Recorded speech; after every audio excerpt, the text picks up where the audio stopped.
Hello everyone, welcome to my channel. আমি তানিয়া আর আমি নিয়ে চলে এসেছি আরও একটা নতুন ব্লগ নিয়ে। আমি স্নান করে রেডি হয়ে গেছি একটু বেরোবো বলে। আগে কিছু খেয়ে নিই, তারপর বেরোবো। আজ পৌষ সংক্রান্তি বা মকর সংক্রান্তি, তোমরা যাই বলো, তাই আমি আজ পিঠে খেয়েই বেরোবো। তোমরাও নিশ্চয়ই আজ সবাই পিঠেই খেয়েছো। পৌষ সংক্রান্তির দিন আমাদের বাড়িতে একটা পুজো হয়, এটা হচ্ছে সদ পুজো। আমাদেরও হয়েছে আর ছোট ঠাকুমাদেরও হয়েছে। আমার হসপিটালে একটা কাজ ছিল, তো কাজটা মিটে গেছে। এখন টাইম আছে বলে আজকে একটা মেলা দেখতে যাব আর তোমাদেরকেও সেই মেলাটা দেখাবো। তো আমি মেলার এখানে চলে এসেছি। আগে এখানে সাইকেল জমা দেবো, দেন মেলাতে যাব। আর দেখতে পাচ্ছ এখানে কত সাইকেল। তো দেখতে পাচ্ছ কত মানুষ আসছে, আবার কত মানুষ ফিরেও যাচ্ছে মেলা দেখে। আর ওই যে দেখো দূর থেকে কত ভিড় মেলাতে। আমি তো খুব এক্সাইটেড হয়ে যাচ্ছি যে কখন মেলার মধ্যে যাব। মেলার কাছাকাছি এসেই গেছি। জাস্ট ভিড়টা শুধু দেখো যে কত মানুষ যাচ্ছে আর কত মানুষ আসছে।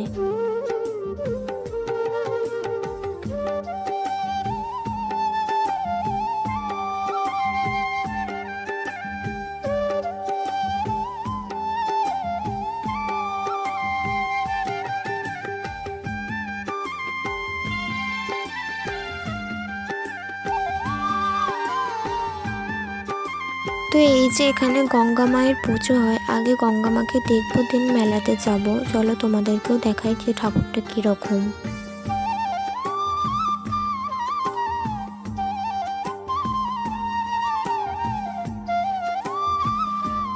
আচ্ছা, তোমরা কি জানো যে এটা কিসের মেলা?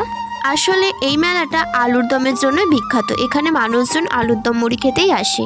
এই মেলাটাকে কেউ নদীর জাতের মেলাও বলে, আবার কেউ চাঁদার মেলাও বলে। বাট আমি তো ছোট থেকে এটাকে আলুর দমের মেলাই বলি। কি ইন্টারেস্টিং নামটা, তাই না? আর এই মেলাটাতে তো আমি প্রত্যেক বছর আসি। এই মেলাটা হয় পৌষ সংক্রান্তিতে। তোমরা ভাবছো তো যে এত মানুষ এখানে বসে কি করছে? আসলে এত মানুষ এই মাঠের মধ্যে বসে আলুর দম মুড়ি খাচ্ছে।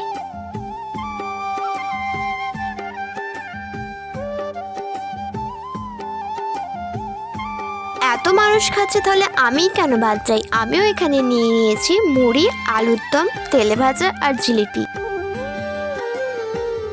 তো খাওয়া হয়ে গেছে, এবার যাব একটু নদীর ধারে। ওই যে দূরে এত মানুষ দেখতে পাচ্ছ, আসলে সবাই নদী দেখতে গিয়েছিল। আর দেখো যাওয়ার রাস্তাটা কি সুন্দর গ্রিনারিতে ভর্তি।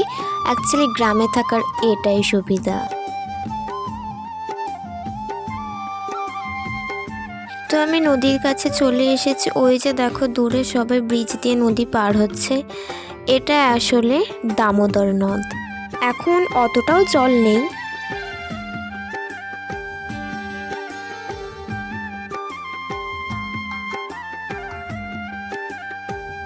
তো খাওয়া দাওয়া ঘোরাঘুরি তো হলোই, এবার তো কিছু কিনতে হবে। আর এই মেলাতে আলুর দম খাওয়া ছাড়াও আর আসার আরও একটা কারণ হলো কাঠের জিনিসপত্র, লোহার জিনিসপত্র এই মেলাতে খুব ভালো পাওয়া যায়। তো সেরকমই কিছু প্রয়োজনীয় জিনিসও আমি কিনে নিলাম। তো আমার কেনাকাটি শেষ। তো এবার মেলাকে বিদায় জানিয়ে বাড়ি ফেরার পালা। তো ফেরার পথে দেখো কত ভিড়, এখনো কত মানুষজন আসছে। জাস্ট ভিড়টা তোমরা দেখো।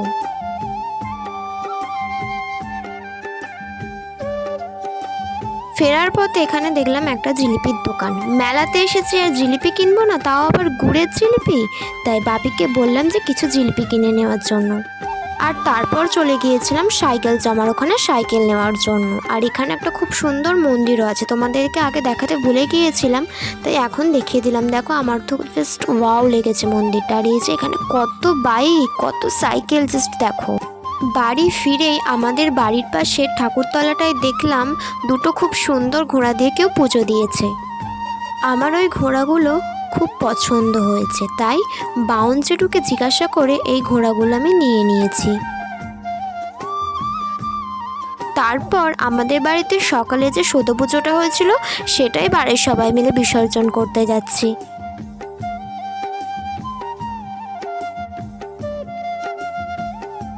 আর এই যে পুচকেটা, এটা আমার ছোট ভাই, বাজনা বাজাবে বলে কান্না করছিল। আর তারপর এই যে একটা সদও আমার ভাই ভাসিয়ে দিল। আর আরও একটা বাকি আছে, সেটাও ভাই ভাসাবে। আর এটা ভাসানোর সঙ্গে সঙ্গে একটা ছড়াও বলতে হয়, সদও ভাসে আর আমার ভাই হাসে। কি সুন্দর না? তো এগুলো ভাজতে থাকুক, আর ততক্ষণে তোমরা এই ভিডিওটাতে একটা লাইক, একটা সুন্দর কমেন্ট আর ভিডিওটা অনেক অনেক শেয়ার করে দাও। তো ভিডিওটা আমি এখানেই শেষ করছি। ভিডিওটা যদি ভালো লাগে চ্যানেলটাকে সাবস্ক্রাইব করে দিও ফর মোর ভিডিও। তো দেখা হচ্ছে নেক্সট ভিডিওতে। টাটা।